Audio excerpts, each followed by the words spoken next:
जय जय रघुवीर समर्थ. शुका सारिखे पूर्ण वैराग्य जाचे, वसिष्ठा परिज्ञान योगेश्वराचे.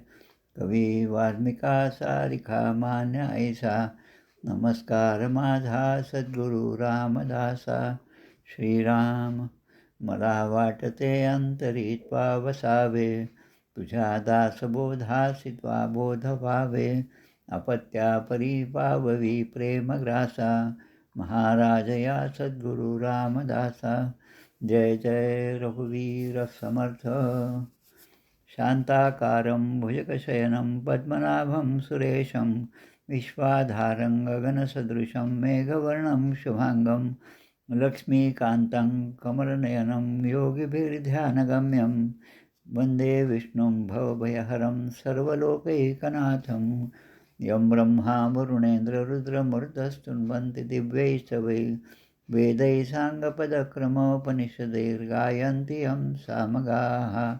ध्यानावस्थिततद्गतेन मनसा पश्यन्ति यं योगिनो, यस्यान्तं न विदुःसुरासुरगणा. देवाय तस्मै नमः. सर्वोपनिषदो गावो दोग्धा गोपालनन्दनः, पार्थो वत्ससुधीर्भोक्ता दुग्धं गीतामृतं महत्. गोपाल कृष्ण भगवान की जय. जय जय रघुवीर समर्थ. श्रीराम जय राम. आज मार्गशीर्ष वद्य अष्टमी 1947. आपल्या अखंड दासबोध पारायणाच्या याद्या आज गडावर पोचल्या. उद्या समर्थांच्या समाधीला त्या सगळ्या अर्पण होतील. आपल्या सगळ्यांच्या सहकार्याने जवळपास आता आपण 2400 पारायणाचा टप्पा पार करत आहोत.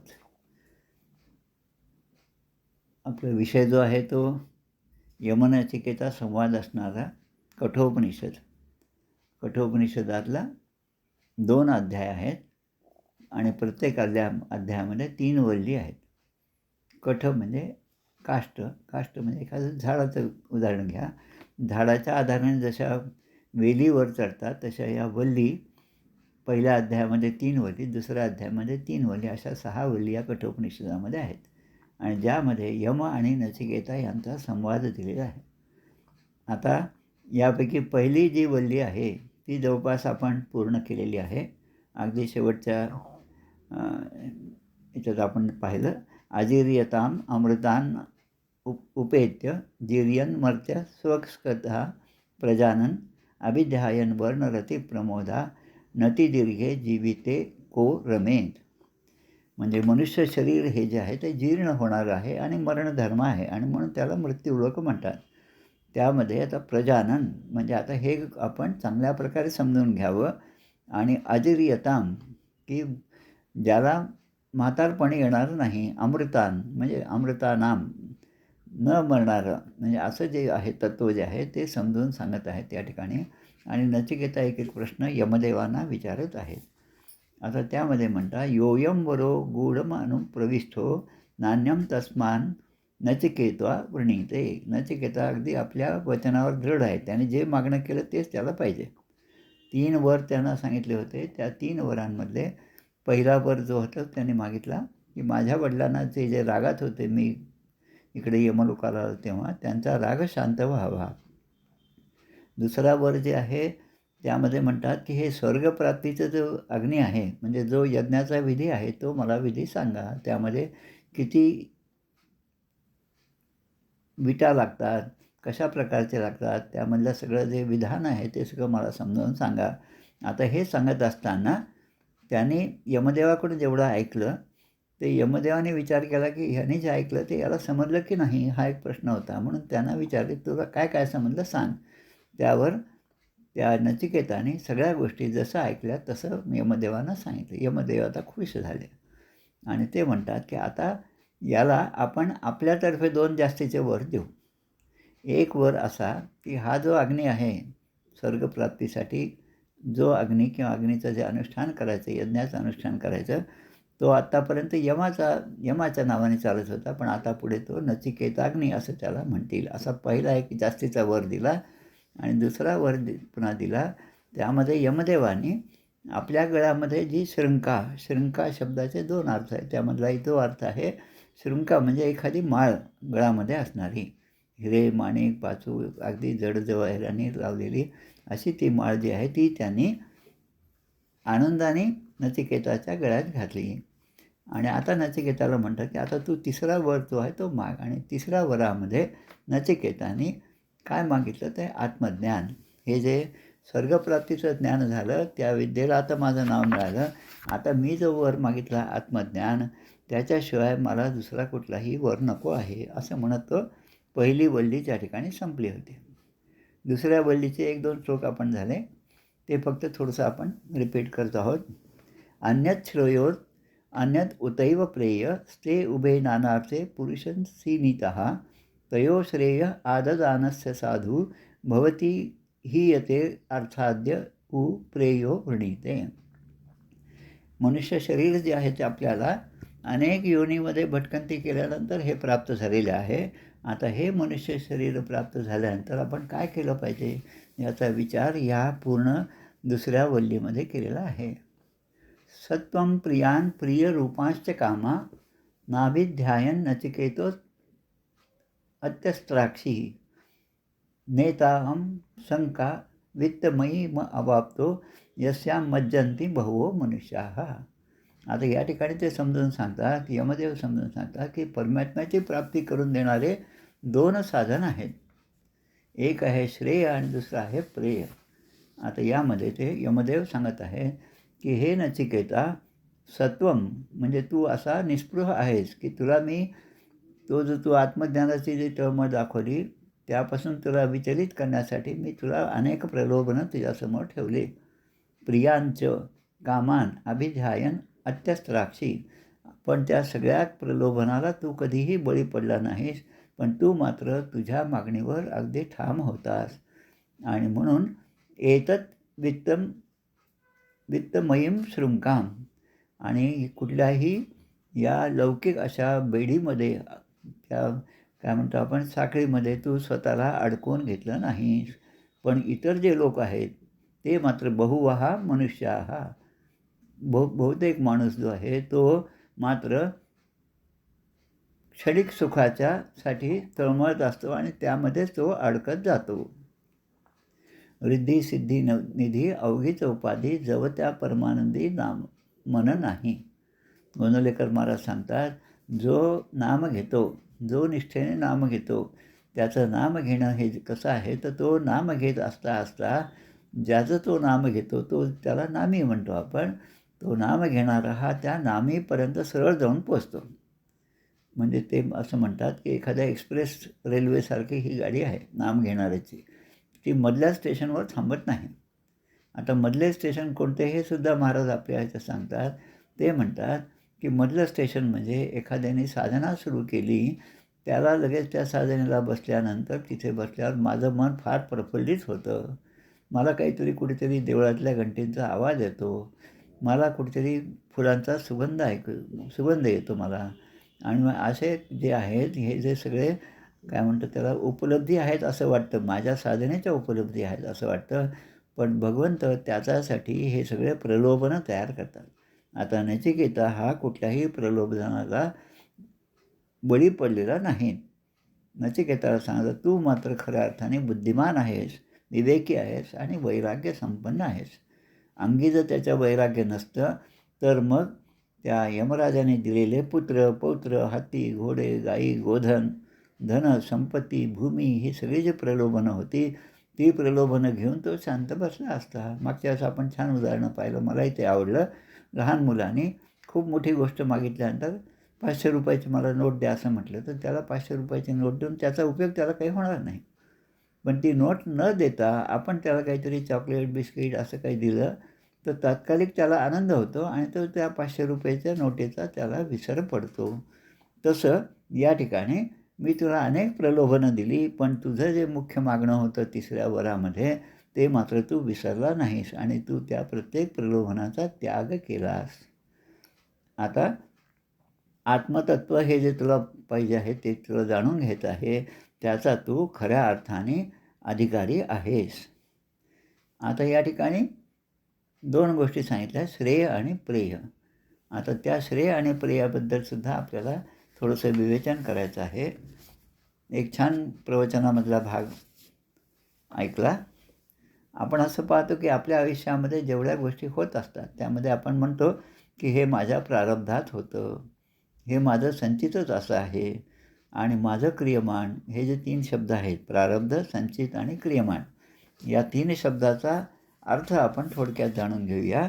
हे कसं आहे की एखादा योद्धा आहे, त्याच्या हातामध्ये धनुष्य आहे आणि पाठीवर भाता आहे. त्या भात्यामध्ये अनेक बाण आहेत. आता त्या भात्यामधला जो बाण आहे तो संचितासारखा आहे. आत्तापर्यंत जे मी पूर्वकर्म केलं, पूर्व योनीमध्ये जे जे पुण्य असेल किंवा पाप असेल, जे काय असेल ते सगळं त्याची भरती त्या भात्यामध्ये आहे.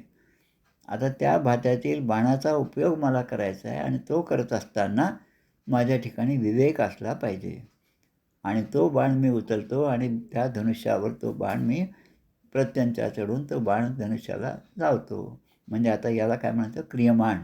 क्रियमाण म्हणजे आता मी जे करत आहे, आता मी जे चांगलं सत्कर्म करत असेल किंवा दुष्टकर्म करत असेल, तर त्यामुळे माझं आत्ताचं जीवन खराब होणार आहे. हे लक्षात घेऊन सत्कर्मामध्येच माझं सगळं आयुष्य गेलं पाहिजे. याला म्हणायचं ते क्रियमाण, चांगलं क्रियमाण जे आहे. आता संचित आणि प्रारब्ध. आता तो बाण तर घेतलेला आहे आणि तो बाण सोडला. आता सोडलेला बाण जो आहे, तो माझं जे ध्येय असेल त्या ध्येयापर्यंत मला घेऊन गेला पाहिजे. अन्यथा ध्येयापासून विचलितसुद्धा होणारे बाण माझ्याजवळ आहेत. आता मी ध्येयापासून विचलित व्हावं की न व्हावं हे माझ्या साधनेवर अवलंबून आहे. आणि म्हणून मी सोडलेला बाण जो आहे तो प्रारब्धासारखा आहे. मग आपण म्हणतो आम्ही सगळं केलं पण आमच्या प्रारब्धातच नव्हतं म्हणून अपयश पदरी आलं. आता ही गोष्ट होऊन गेलेली आहे. आता त्यावर इलाज नाही आणि मग ते प्रारब्धाचा भोग आहे असं म्हणून माणूस तसाच शांत बसतो आणि काही नाही तर मग देवालाच नावं ठेवायला सुरुवात करतो. असं या ठिकाणी आहे.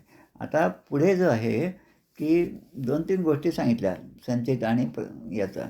यामध्ये ते म्हणतात की श्रेयश्च प्रेयश्च मनुष्यम एतत् तौ संपरित्य विविनक्ती धीराः श्रेयो हि धीरोभि प्रेयसो वृणीते प्रेयो मंदो योगक्षेमात वृणीते. 2 मार्ग दिलेले आहेत, श्रेय आणि प्रेय. आपण जेव्हा रस्त्याने जातो, आता जसं समृद्धी मोठा हायवे आहे, त्या मार्गाने जात असताना मध्ये आपल्याला कोणी जास्त क्रॉस होत नाही कोणी. त्यामध्ये आपण वेगाने जाऊ शकतो आणि आपल्या इच्छित स्थळाला आपण जाऊन पोहोचू शकतो.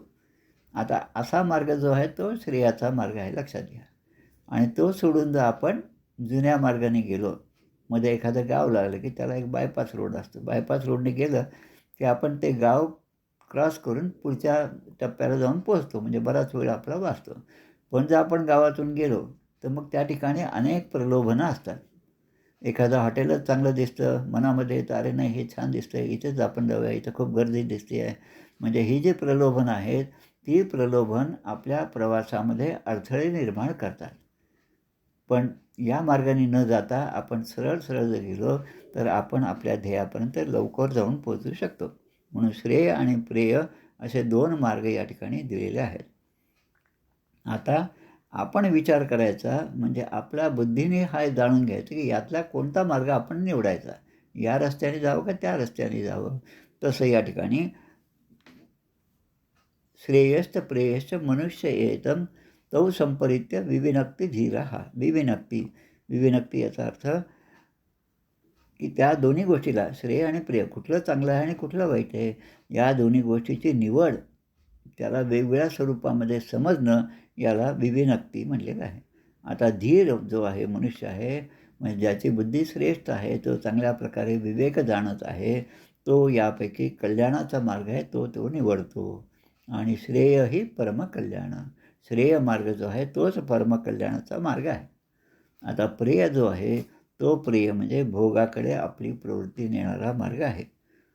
आता या दोघांमधला आता जो मंदबुद्धीचा आहे, ज्याला एवढं काही समजत नाही, त्याला असं वाटतं की काय आपण आता जन्म झाला आहे तोपर्यंत आपण मजा करावी, जे आहे ते उपभोगावं, पुढचा जन्म कोणी पाहिला, पुढचा जन्मच नसतो, इथून माणसाची सुरुवात असते. आता पुढचा जन्मच नसतो असं ज्या माणसाला वाटतं त्याला मग या जन्मामध्ये केलेलं जे पाप आहे ते भोगण्यासाठी मी राहणारच नाही. कारण माझा जीव गेला, मी मरून गेलो, तर मग भोगणार कोण? मी राहणारच नाही. अशा तऱ्हेने तो आत्ताचं जे आयुष्य आहे ते मात्र सुखामध्ये भोगत असतो. सुख अनुभवाला घेतो. पण श्रेयो ही धीरो बी प्रेयसे वणिते. पण जो श्रेय आहे, श्रेय मार्गाचा पथिक आहे, तो मात्र प्रेयसो वणिते. त्या प्रेय मार्गाला सोडून श्रेय मार्गाची तो निवड करतो. प्रेयो मंदो योगक्षेमात वणिते. आणि जो मंद बुद्धीचा आहे तो प्रेय मार्गाचा अवलंबन करतो, असं या ठिकाणी दुसऱ्या मंत्रात म्हणलेलं आहे. आता तिसरा मंत्र जो आहे तो सुद्धा छान आहे. सत्वं प्रियान प्रियरूपांश्च कामा नाभिध्यायन नचिकेतो अस्त्यस्त्राक्षी नेतां शंकां वित्तमयीव अवाप्तो यस्या मज्जन्ति बहुवो मनुष्याः. आता जो विवेकबुद्धीचा आहे तो आणि जो ज्याच्या ठिकाणी विवेकबुद्धी नाही त्याची तुलना या ठिकाणी केलेली आहे. त्यामध्ये काय म्हणतात की तुझी परीक्षा करण्यासाठी मी तुला हे सगळं प्रश्न विचारत आहे, पण तू खराच बुद्धिमान आहेस, विवेकी आहे आणि वैराग्य संपन्न आहेस, हे आता माझ्या लक्षात आलेलं आहे. आता जे खरे चतुर लोक आहेत, विवेकी आणि तार्किक असं जे स्वतःला समजतात, ते त्या मोहजालामध्ये म्हणजे प्रिय वस्तूच्या मोहजालामध्ये ते फसून जातात आणि त्यामध्ये त्यांना काय महत्त्वाचं वाटतं तर पुत्र, पौत्र, हत्ती, घोडे, गाय, धन, संपत्ती, भूमी हे जे आहेत त्याच्या सुखामध्ये ते अडकलेले असतात. पण तू मात्र तसा नाहीस आणि त्यामुळे परमात्मा तत्त्वाचा जो तू प्रश्न विचारला आहेस त्या खऱ्या प्रश्नाचं तू उत्तराधिकारी होणार, म्हणजे तुला ते उत्तर मी सांगितलं पाहिजे असं मला वाटतं. दूरमेते विपरीते विशुची अविद्या याच विद्येती ज्ञाता. दूरमेते विशुची. आता विशुची याचं काय की श्रेय आणि प्रेय हे जे आहेत हे मार्ग दोन आहेत. एका मार्गाने गेलं तर फळ मिळणारं वेगळं आहे, दुसऱ्या मार्गाने गेलं तर फळ मिळणारं वेगळं आहे. ते फळ चांगलं आहे की नाही हे तुझ्या बुद्धीने ठरवायचं आहे. जसं एखादा यम सांगत आहेत नचिकेताला की एखादा रथ आहे, त्या रथाला घोडे आहेत, त्या घोड्यांना लगाम लावलेला आहे, त्यावर एक बुद्धी ही सारथी आहे आणि रथी जो आहे तो आत्मा आहे. आता रथी म्हणून आपण त्या ठिकाणी बसलो तर आपली बुद्धी ही सारथी आहे. तर बुद्धीने आता विचार केला पाहिजे, विवेकाचा विचार केला पाहिजे आणि लगाम जे आहे ते मनाप्रमाणे आहेत. आता ते मन कुठेही भरकटणार नाही हे पाहण्यासाठी आपल्या म्हणजे आत्म्याच्या रथी जो आहे त्याच्या हातामध्ये ते लगाम आहेत आणि त्या लगामाचा वापर जर त्याने योग्य केला तर त्याचे घोडे जे आहेत ते सरळ ज्या मार्गाला जायचं त्याच मार्गाने जातील. पण त्याचं मन जर विषयाकडे जास्त भरकटलेला असेल तर मात्र ते घोडे त्याच्या नियंत्रणामध्ये राहणार नाही आणि मग त्याला तो रथी आहे, त्याला आत्मा आहे, भगवंताचा अंश आहे आणि हे सगळं देह प्राप्त झालेलं आहे आणि सगळ्या गोष्टी असतानासुद्धा तो ज्या गोष्टीकडे जाऊ नये त्या प्रिय अशा गोष्टीकडेच तो जातो आणि त्यामुळे त्याला या जन्ममरणाच्या फेऱ्यामध्ये नेहमी भटकत राहावं लागतं. यस्याम मज्जन्ति बहुवो मनुष्याः. मज्जन्ति म्हणजे त्याला पुन्हा या ठिकाणी जन्ममरणाच्या फेऱ्यामध्ये अडकावं लागतं असं सांगतात. आता अविद्यायाम अंतरे वर्तमानाः स्वयं धीराः पंडितं मन्यमानाः. अविद्यायाम अंतरे वर्तमानाः. आता अविद्यायाम अंतरे वर्तमान याचा अर्थ अविद्येमुळे गुरफटलेला. जी विद्या आहे ती चांगली आहे, पण अविद्या जी आहे ती माणसाला भरकटवून टाकते. देवावर माझा विश्वासच नाही आणि मी देवालयामध्ये जाणार नाही, मी कुठलंही भजन पूजन करणार नाही, जो माझा देह मला प्राप्त झाला, जे सुखसंपत्ती प्राप्त झाली त्याचाच मी उपभोग घेणार असं जो म्हणतो त्याच्यासाठी म्हणलं की तो अविद्येमुळे गुरफटलेला आहे. आता स्वयंधीराः पंडितं मन्यमानाः. आता त्याच्या ठिकाणी अविद्या कशी आहे की तो स्वतःलाच पंडित समजतो. म्हणजे जो या सनातन धर्माला मानणारा नाही तो स्वतःला पंडित समजतो आणि त्यासाठी इथे शब्द दिला आहे स्वयंधीराः पंडितं मन्यमानाः. मन्यमानाः म्हणजे मीच पंडित आहे, मीच धीर आहे आणि मलाच सगळं समजतं अशा भ्रमामध्ये तो राहतो. आता त्याचं जे आहे वागणं जे आहे ते कशा प्रकारचं आहे हे या ठिकाणी दुसऱ्या 2 ओळीमध्ये या 5व्या मंत्रात सांगितलं. दंद्रम्यमाणाः पर्यन्ति मूढा अंधे नैव नियमाना यथांधा. म्हणजे एक उपमा या ठिकाणी दिलेली आहे. काही आंधळे आहेत, त्यांना डोळ्याने दिसत नाही, ते एका ठिकाणी उभे आहेत आणि आता त्यांना कुठल्यातरी मार्गावर जायचं आहे, चांगला मार्ग कुठे आहे त्याबद्दल तर ते विचार करतात. तेवढ्यामध्ये हा तिसरा त्या ठिकाणी येतो आणि तो त्यांचं बोलणं ऐकतो आणि तो त्यांना भरोसा देतो की मी तुम्हाला योग्य मार्गाने घेऊन जातो आणि तुम्ही फक्त माझ्याबरोबर या. अंधे नैव नियमाना यथांधः. म्हणजे हा जो तिसरा नवीन माणूस जो आला तो स्वतःसुद्धा आंधळाच आहे. म्हणजे त्यालासुद्धा ध्येय काही समजलेलं नाही. त्यालासुद्धा श्रेयाचा मार्ग नीट समजलेला नाही. पण तो स्वतःला पंडितम मन्यमानः, स्वतःला पंडित आणि धीर मी आहे असं समजतो आणि म्हणून त्याला असं वाटतं की मी आता यांचं नेतृत्व करावं, तुम्ही माझ्या मागे या. एक जण माझा हात पकडा आणि मग दुसरा त्याचा हात पकडेल, असं करत करत हे सगळे आंधळे जातात. आता जे मागचे जे आंधळे होते त्यांना असं वाटतं की बरं झालं आपल्याला कोणीतरी नेता मिळाला. आता हा नेता कसा आहे, अंधे नैव नियमाना यथांधा. नियमाना म्हणजे त्यांना घेऊन जाणारा जो आहे तो सुद्धा आंधळा असल्यामुळे ते आपल्या लक्षित ठिकाणापर्यंत जाऊन पोहोचू शकत नाही. त्यामुळे ते सारखे इकडे तिकडे भटकत राहतात. अशीच एक उपनिषदांमधली कहाणी आहे. आदरणीय श्री सुनील दादांच्या पुस्तकामध्ये सुरुवातीलाच तिचा उच्चार त्यांनी केलेला आहे. ती कहाणी पण या ठिकाणी खूप योग्य अशी आहे असं मला वाटतं.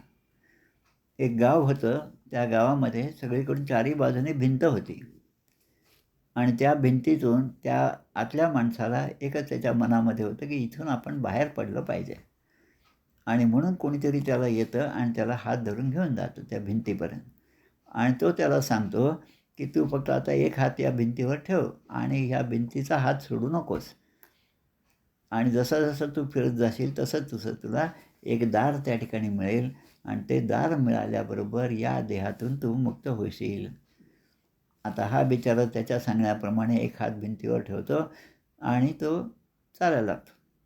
आता अंधारच असल्यामुळे त्याला काही बाकीचं दिसत नाही, पण जिथे भिंत संपेल तिथे ते दार आहे असं तो विचार करून फिरत असतो. आता नेमकं काय होतं की आता ते दार जवळ आलेलं असतं, त्याच वेळेस त्याला काहीतरी शरीराला काहीतरी गरज पडते. तो हात सुटतो, खाज सुटते म्हणा काहीतरी त्याला प्रश्न पडतात आणि म्हणून तो हात उचलतो आणि पावलं तर पुढे जातच आहेत आणि मग तेवढ्यामध्ये ते दारसुद्धा त्याचं निघून जातं आणि मग अशा प्रकारे तो अनेक भ्रमंती, अनेक जीवामध्ये, अनेक योनीमध्ये या ठिकाणी करत राहतो. पण त्याला मुक्तीचा मार्ग काही सापडत नाही. अगदी याचं एक छोटं उदाहरण घ्यायचं म्हणजे केरळमध्ये जेव्हा मी गेलो होतो, एक 15-20 दिवस 3 आठवडे होतो एका ट्रेनिंगसाठी. त्यावेळेस आम्ही त्रिशूरला गेलो आणि त्या ठिकाणचं जे मंदिर आहे, त्या खूप मोठं मंदिर आहे. त्या मंदिरामध्ये मला प्रवेश करायचा होता, दर्शन घ्यायचं. महादेवाचं खूप मोठं मंदिर आहे. आता मला त्या मंदिराचं नाव काही आठवत नाही, पण इतकं मोठं आहे की त्याला गोल फिरायलाच मला अर्धा पाऊण तास लागला. आता ज्या ठिकाणी मी त्या मंदिराच्या भिंतीपर्यंत जाऊन पोहोचलो, त्याच्या उजव्या बाजूला खरं म्हणजे मेन दरवाजा होता. पण माझी एक सवय की कोणाला न विचारता आपण जायचं. आता मी तिथे गेल्यावर डावीकडे गेलो आणि चालत चालत गेलो तर पूर्ण गोल फिरून पुन्हा मी त्याच ठिकाणी आलो आणि मला ते मुख्य दार जे आहे ते दिसलं आणि मग आतमध्ये गेल्यानंतर दर्शन वगैरे घेतलं. हे तसं या ठिकाणी झालेलं आहे की हा जीव जो आहे, जोपर्यंत त्याला श्रेयाची ओळख नाही, जोपर्यंत त्याला आत्मकल्याणाची ओळख नाही, तोपर्यंत तो जीव या ठिकाणी भटकत राहतो. म्हणजे आंधळ्याप्रमाणे तो इतरांना मार्ग दाखवतो आणि पण हा सुद्धा खड्ड्यात जाऊन पडतो.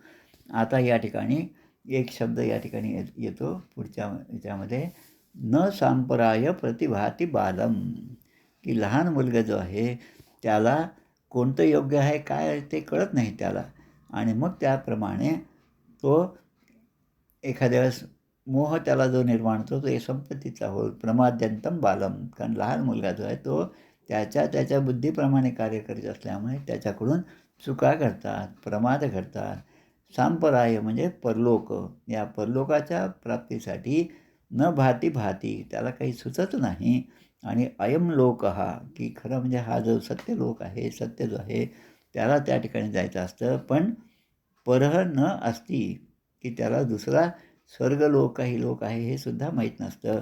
पण काही लोक जे आहे ते असं म्हणतात, काही अभिमानी माणसं असतात आणि ते मात्र पुन्हा पुन्हा या जन्ममृत्यूच्या फेऱ्यामध्ये अडकून राहतात. आणि म्हणून यमराज इथे म्हणतो पुनर्वशम आपद्यते मे. ते पुन्हा पुन्हा भटकत राहतात आणि पुन्हा पुन्हा माझ्यासमोर येतात. माझ्यासमोर म्हणजे यमराजाच्या समोर येतात आणि यमराज त्याला त्याप्रमाणे निर्णय देऊन आणि मग पुन्हा त्या जन्ममरणामध्ये ते अडकून जातात. त्यामधून मुक्त होण्याची जी सोय आहे ती त्यांना काही प्राप्त होत नाही. आता आत्मतत्वाचा प्रश्न विचारला होता आणि त्या तत्वाच्या बाबतीमध्ये श्रेय आणि प्रेय याच्याबद्दल या ठिकाणी सांगितले. मुख्य आजचा जो विषय आहे तो श्रेय प्रेय याबद्दलचा आहे. आता आपण भगवद्गीतेचा थोडासा विचार करू, ज्यामध्ये श्रेय आणि प्रेय या दोन्ही गोष्टी खूप सुंदर रीतीने सांगितलेल्या आहेत. आता श्रेय म्हणजे काय, की जिथे आपलं आत्मिक कल्याण आहे तो परमार्थाचा मार्ग आहे. अर्थ म्हणजे आपण जसं म्हणतो पैसा, याला अर्थ म्हणतो आपण सर्वसाधारणपणे. पण परम अर्थ या पैसा, धन, दौलत, लौकिक जे काय आहे त्या सगळ्यांपेक्षा श्रेष्ठ परम जो अर्थ आहे तो म्हणजे परमार्थ स्तवर नावाचा समाजसुद्धा आहे. पण त्यामध्ये काय की परमार्थाच्या मार्गाने जर माणूस गेला तर त्याचं दीर्घकालीन हित आहे, शाश्वत आनंद त्याला प्राप्त होणार आहे. आणि त्याच्या उलट प्रेय जे आहे ते मात्र माणसाला तात्कालिक सुख देणार आहे. ते इंद्रियाचं सुखाप्रमाणे आहे. ते ऐहिक भोगाची साधना प्राप्त करून देणारे आहे आणि क्षणिक आनंदच फक्त त्याला मिळतो. आता तो आनंद इतका क्षणिक असतो की या सगळ्या म्हणजे विश्वाच्या मानाने विचार केला तर तो आनंद नाहीच, कारण त्यामध्ये दुःखच आहे. आणि गीतेमध्ये अर्जुनाला भगवंत जे सांगतात की श्रेय मार्ग जो आहे त्याच मार्गाने तू जा असं ते सांगतात आणि त्या मार्गाने तुला मोक्षप्राप्ती प्राप्त होईल, मोक्ष मिळेल. आता श्रेय जे आहे त्याचा अर्थ असा कल्याण, मंगल, परमहित, आत्मिक उत्थान जे आहे ते याच मार्गाने होणार आहे. खरं ज्ञान जे आहे, परमात्मा स्वरूपाचं ज्ञान जे आहे ते तुला या मार्गाने होणार आहे. ऐक ज्ञानाचे लक्षण, ज्ञान म्हणजे आत्मज्ञान, पाहावे आपणाचे आपण या नावं ज्ञान, हे जे समर्थ सांगतात. आणि दुसरीकडे लगेच सांगतात की हे ज्ञान नव्हे, हे ज्ञान नव्हे, असं पूर्ण समास आपल्या श्रीग्रंथराज दासबोधामध्ये दिलेला आहे. अनेक गोष्टींना आपण ज्ञान समजतो पण ती नुसती माहिती असते. स्वामी विवेकानंद म्हणतात, शिक्षण म्हणजे मुलांच्या डोक्यामध्ये नुसते विचार भरणं हे काही शिक्षण नाही, पण त्यामध्ये त्याला तारतम्य आलं पाहिजे, त्याला विवेक जागृत झाला पाहिजे, चांगला आणि वाईट याचा निवाडा करता आला पाहिजे आणि योग्य त्यावेळी योग्य ते ज्ञान कसं वापरायचं ही त्याला बुद्धी झाली पाहिजे. त्याला खरं ज्ञान म्हणतात. आता याचं एक उदाहरण पाहूया आपण. या श्रेयाचं धर्मपालन म्हणजे धर्माने जे जे आपल्याला सांगून ठेवलं आहे त्याचं पालन करण्यासाठी, धर्मपालनासाठी जे जे आपण कर्म करतो त्याला श्रेय असं म्हणतात. सत्यम वद धर्मं चर, सत्य. त्याच्यानंतर असत्य जे आहे त्या असत्य मार्गाने जाऊ नका. आता याचं एक छान उदाहरण आहे. आणि आपण जे म्हणतो की सत्याचा जो मार्ग आहे तो असा मार्ग आहे की त्याला इतरसुद्धा घाबरून राहतात. आता हे कसं आहे, दिल्लीच्या एका ट्रेनिंगमध्ये आम्ही होतो, सगळे गोल राऊंड टेबलमध्ये बसलेलो होतो आणि ट्रेनिंग संपल्यामुळे एक सर्वसाधारण असे काय म्हणतात त्याला परीक्षा त्या ठिकाणी घेतली जाते. आता त्या परीक्षेला तसं काही फार महत्त्व नसतं, काही पास होईल किंवा नापास होईल असंही काही नसतं. पण तरी पण ती परीक्षा देताना प्रत्येकाला असं वाटतं की आपले उत्तरं बरोबर आले पाहिजे. आता मी माझं जे उत्तर आहे ते लिहित होतो आणि ते आपलं झालं, तिची पद्धत अशी आपलं झालं की आपला पेपर उलटा ठेवायचा आणि बाहेर निघायचं आपण त्या हॉलच्या. परीक्षक त्या ठिकाणी बसलेले होते. माझ्या बाजूची जी मुलगी होती ती मला वाटतं सिमल्याची होती, सेंट्रल पोटॅटो रिसर्च इन्स्टिट्यूट, तिथली मुलगी. आता तिला काहीतरी माझ्या ह्याच्यातनं पाहायचं होतं. तिने 2-3दा मला विचारलं तरी पण मी काही उत्तर दिलं नाही. म्हणून मी तिचा काही जास्त विचार केला नाही. माझं झाल्यावर मी तिथून उठून गेलो. पण पहा की सत्य जे आहे त्या सत्याचं अधिष्ठान जे आहे ते किती महत्त्वाचं असतं. मी तिथून गेल्याबरोबर त्या मुलीने माझा पेपर घेतला आणि तिला जे पाहिजे ते त्याच्यातनं घेतलं आणि तिने लिहून काढलं. याचा अर्थ काय? सत्यमेव जयते, सत्याचाच विजय होतो. आणि हे असे जे वाक्य आहेत ही सगळी आपल्या उपनिषदांमधली वाक्य आहेत. सत्यानेच जो जातो त्याचंच परमकल्याण आहे आणि असत्याने जे मिळतं ते मिळतं. त्याच्यामध्ये सुख आहे, त्याच्यामध्ये आनंद आहे, पण तो सगळा क्षणिक आहे. आता प्रेय जे आहे ते सांगण्यासाठी हा मार्ग आहे. जो प्रिय आहे, आनंददायक आहे, सुखदायक आहे, रमणीय आहे आणि तात्काळ समाधान देणारा आहे. खूप तहान लागली, खूप भूक लागली, जेवल्यानंतर लगेच समाधान मिळतं, ते तात्काळ मिळतं. आता परीक्षा दिली की परीक्षेमध्ये आपण पास होतो का नापास होतो हे पाहण्यासाठी काही काळ थांबावं लागतं. तसं आणि त्याचं स्वरूप काय या प्रेयाचं, की हा सोपा मार्ग आहे.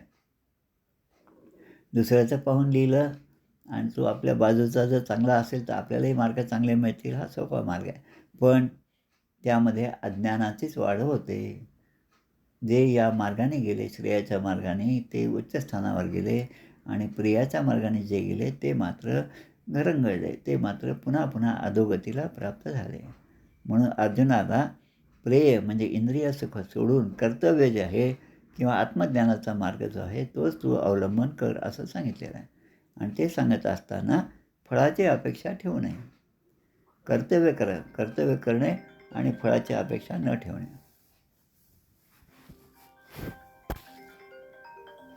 हो, गेलं का? हां? हो हो का? बरं बरं, एक मिनिट.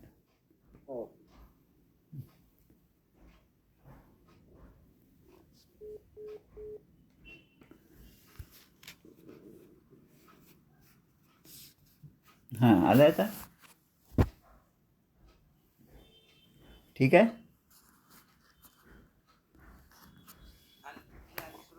हां, ठीक आहे. तर श्रेय आणि प्रेय यामधला प्रेयचा आपण पाहत होतो की कर्मण्येवाधिकार असते मा फलेषु कदाचन. गीतेमध्ये अनेक वचनं आहेत जे या उपनिषदाशी निगडीत आहेत. म्हणून सुरुवातीलाच मी सांगितलं भगवान श्रीकृष्णाचं आवडतं हे उपनिषद आहे. त्यामध्ये फळाची अपेक्षा न ठेवता तू कर्तव्य करत राहा. संगम त्यक्त्वा आणि श्रेय मार्गाची निवड करा. कशी? पद्मपत्रम इवांभसाः.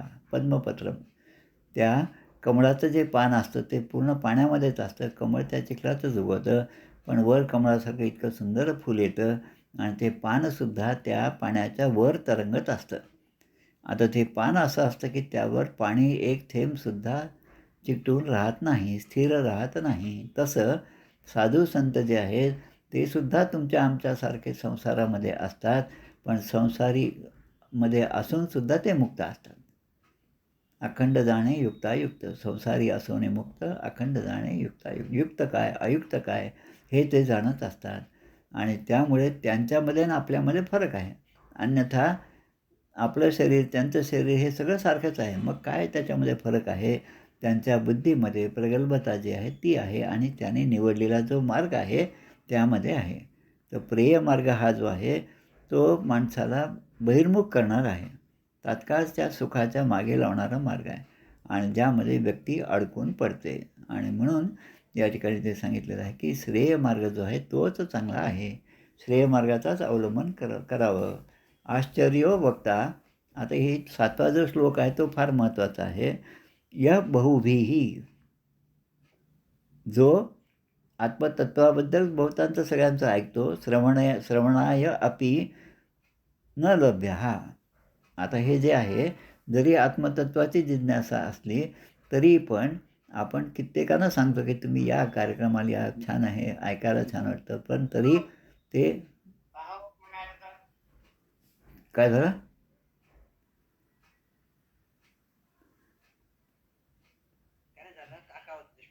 हां, ते म्हणतात की खूप लोक असे आहेत ते ऐकायला येतात, पण ते ऐकल्यानंतरसुद्धा न विद्युः. जे आपण ऐकतो ते समजू शकत नाहीत.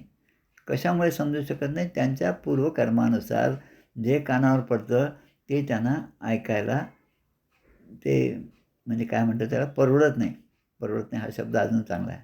असंच एकदा सुनील दादांचं प्रवचन नागपूरला होतं. आमच्या एका प्राध्यापकानं मी आग्रह करून तिथे बोलावलं. दासबोधाचं प्रवचन होतं. खूप सुंदर प्रवचन होतं नेहमीसारखंच. पण त्यांना काही ते परवडलं नाही. कारण त्यामध्ये माणसातली कमतरता जी आहे, कमी जी आहे ती जास्तीत जास्त सांगितलेली होती. असा तो समास होता आणि म्हणून ते म्हणतात नाही बा हे आमचं जे चालू आहे तेच चांगलं आहे.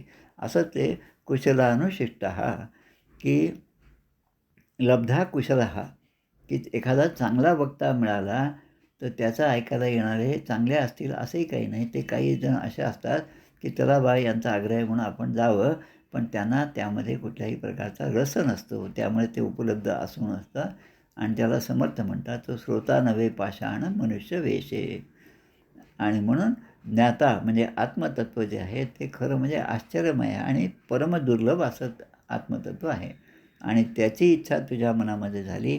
आत्मकल्याणाचा मार्ग जे आहे तो तू निवडलेला आहे. त्याचा मला खरोखरच आनंद वाटतो. आता हे आत्मतत्व काय आहे? आत्मज्ञान हे कसं दुर्लभ आहे? हे मग सांगतात. त्याचं कारण ते सांगतात. न नरेण अवरेण प्रोक्त एष सुविज्ञेयो बहुधा चिंत्यमानः. अन्यप्रोक्ते गतिरत्र नास्ति अणियान यतर्क्यम अणुप्रमाणात. जो अल्पज्ञ मनुष्य आहे त्याला जो काही मार्ग सांगितला त्या मार्गाने जाणं हे त्याचं काम आहे. कारण आपल्याला समजत नाही तर मग कोणाला तरी विश्वास ठेवायचा. पण त्यावर तो चिंतनसुद्धा करत नाही. आणि हे आत्मतत्व जे आहे सुविज्ञेय सुविज्ञेय म्हणजे ते समजण्यासाठी खूप सोपं आहे असं मुळीच नाही. आणि दुसरे जे असतात की ते म्हणतात की हे आत्मतत्वाबद्दलचा विचार करण्याची गरजच नाही. आणि मग असं असेल अत्र गतीही न असती. मग अशा माणसाचा चांगल्या विचारांकडे, चांगल्या प्रवृत्तीकडे कधीही प्रवेश होऊ शकत नाही.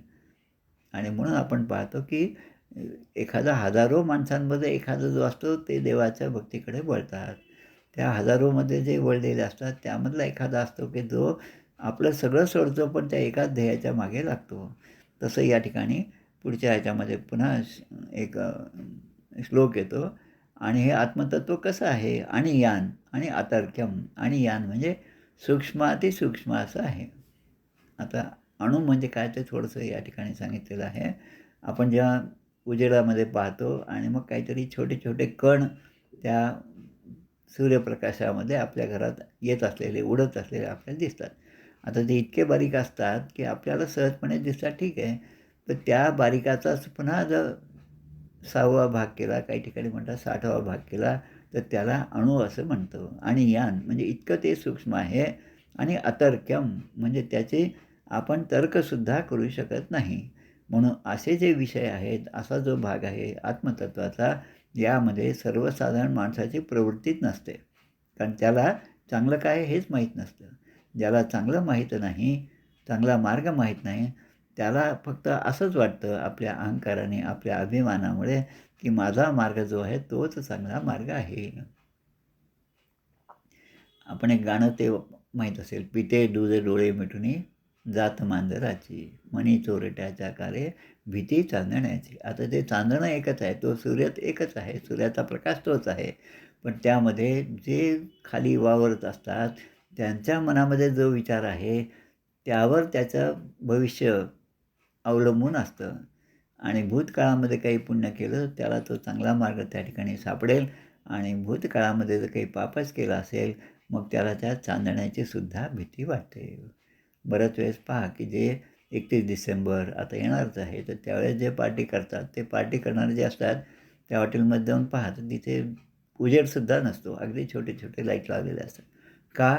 तर तो आनंद आहे, आमचं नवीन वर्षाचं स्वागत आहे. आता नवीन वर्षाचं स्वागत करत असताना तुम्ही अंधारात का राहता हा प्रश्न आहे. आणि आपलं नवीन वर्ष जे आहे गुढीपाडव्याला होतं तिथे सगळीकडे प्रकाश आहे. आणि निसर्ग जो आहे तो त्या ठिकाणी त्याची उत्पत्ती सुरू होते. नवीन नवीन अंकुर येतात. असा तो आपला गुढीपाडव्याचा दिवस आहे. आणि तो एवढा चांगला दिवस सोडून आपण उगीच आपलं ते जुन्या परंपरा सोडून द्यायच्या आणि काहीतरी आम्ही मॉडर्न झालो असं वाटत असेल तर ते प्रेयच गोष्टी आहेत. आणि नवीन पिढीने अशा गोष्टीपासून दूरच राहायला पाहिजे. जे संस्कारित आहेत, ज्यांना चांगल्या गोष्टी माहीत आहेत, तर ते मात्र अशा गोष्टीच्या मागे लागत नाहीत.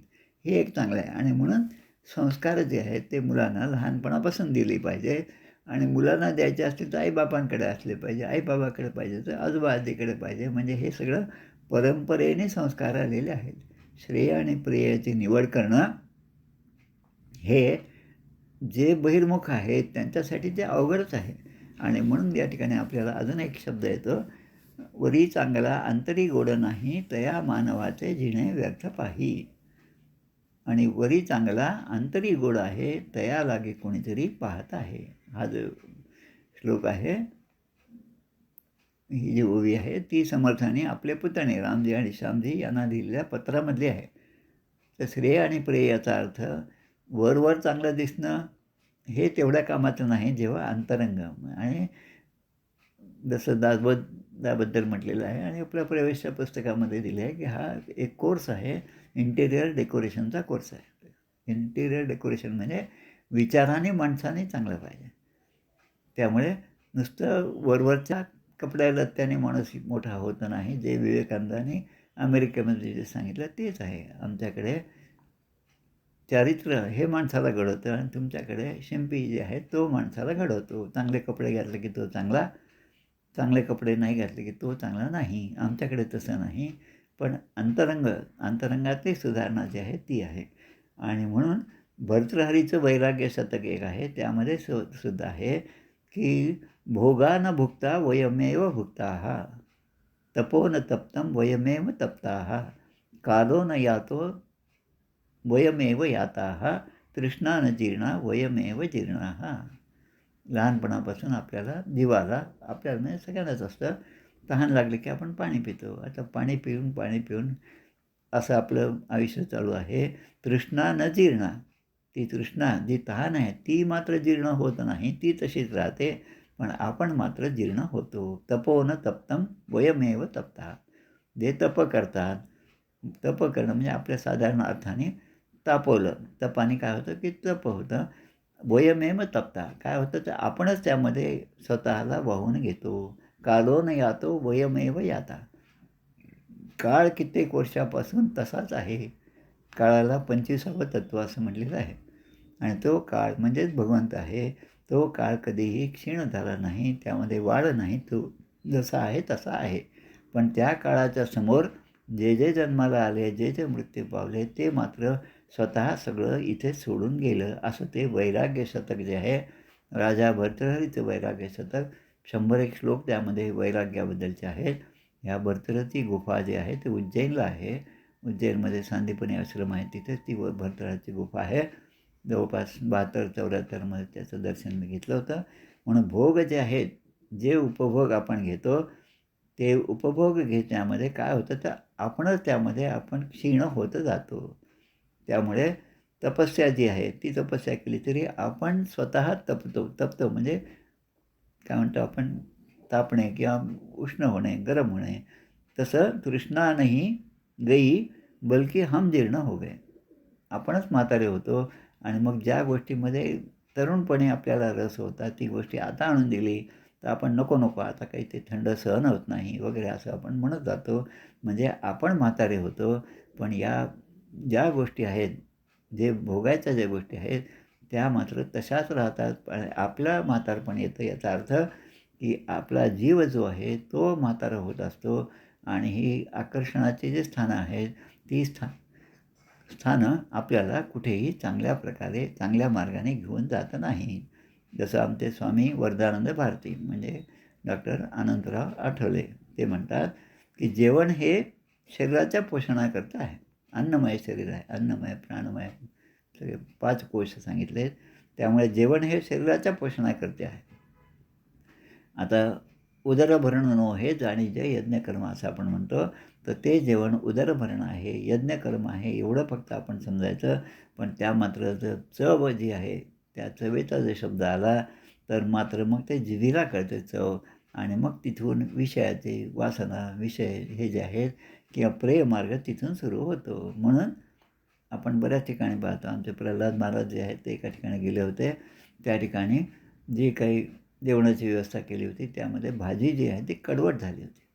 महाराजांनी जेवताना ती भाजी त्या बाईंना सगळी मागून घेतली आणि जेवढी केली होती सगळी भाजी त्यांनीच खाऊन टाकली. आता असं का झालं? त्या बाईंनी नंतर विचार केला. ते पातेल्याला थोडंसं चाटून पाहिलं, तर त्यांच्या लक्षात आलं की आपण जी भाजी केली ती कडू होती. मग आता हे जी चव आहे ती कडू आहे म्हणून लोकांपर्यंत जाऊ नये म्हणून जे साधू संत आहेत ते स्वतः त्याचा स्वीकार करतात. त्यामुळे जिभेच्या आपण स्वाधीन राहू नये, पण ती जीभ आपल्या स्वाधीन राहिली पाहिजे. राम राम वदगे सखी जिव्हे, राघवा विण तुझे यश नोहे. बक्षिसी मधुर तू नये कामा, राम नेईल तुला निज धामा. अशा प्रकारे जिथे विवेक नाही किंवा मायेचा प्रभाव जास्त आहे, तो माणूस प्रियाकडे वळतो. पण ज्यामध्ये विवेकाची जागृती आहे आणि मायेची क्षणभंगुरता, माया ही नाशवान आहे, ती आज आहे आणि उद्या नाही, हे जेव्हा लक्षात येतं, तेव्हा माणूस श्रेय मार्गाकडे वळतो. अशा प्रकारे या दुसऱ्या वल्लीमधला, ज्यामध्ये आत्मज्ञानाचं महत्त्व या ठिकाणी सांगितलेलं आहे, त्यामधल्या 8व्या श्लोकापर्यंत आपण आज आलेलो आहोत. पुढचा भाग जो आहे तो आपण आता उद्या पाहूया आपण. गोपाल कृष्ण भगवान की जय. जय जय रघुवीर समर्थ. श्रीराम जय राम, जय जय राम.